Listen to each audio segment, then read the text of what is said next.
Still got the old school caddy. Still got the spins on it.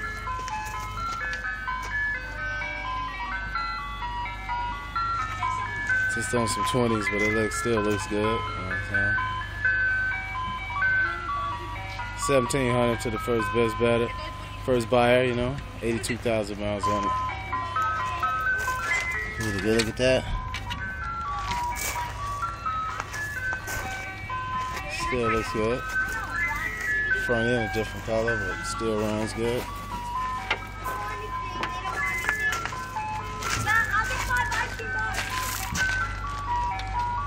This tire on the flat because it's been sitting so long, but it still goes good. It goes hard.